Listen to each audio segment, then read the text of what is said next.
આગળનો પ્રશ્ન છે પાર્ટ ઓફ ધ કોન્સ્ટિટ્યુશન, બંધારણના કેટલા ભાગ છે? તો બંધારણના જેટલા ભાગ જે છે એની ઉપર પણ વારંવાર પ્રશ્ન પૂછાતા હોય છે. આ પણ ક્લાસ 3 લેવલનો પ્રશ્ન કહેવાય કે કયા ભાગમાં શું વસ્તુ આપેલી છે એ પ્રશ્ન પૂછે છે. ભાગ 9A ની અંદર જે છે મ્યુનિસિપાલિટીની વાત કરવામાં આવેલી છે, તો વાત બિલકુલ સાચી છે. 9A ની અંદર જે છે મ્યુનિસિપાલિટીની વાત કરવામાં છે. ઇમરજન્સી પ્રોવિઝન કટોકટીના પ્રાવધાન જે છે એ 18 નંબરના ભાગની અંદર આપવામાં આવે છે, ભાગ 18 ની અંદર, તો એ વાત પણ સાચી છે.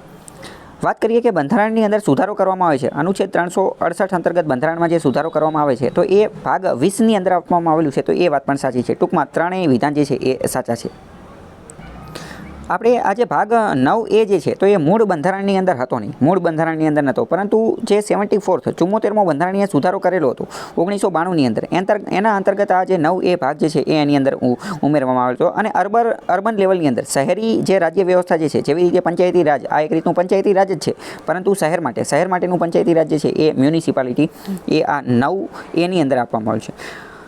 આપણે કટોકટી ઇમરજન્સીની વાત કરીએ તો ઇમરજન્સીનું પ્રોવિઝન જે છે આપણે જર્મની પાસેથી ઉધાર જે છે એ લીધેલું છે.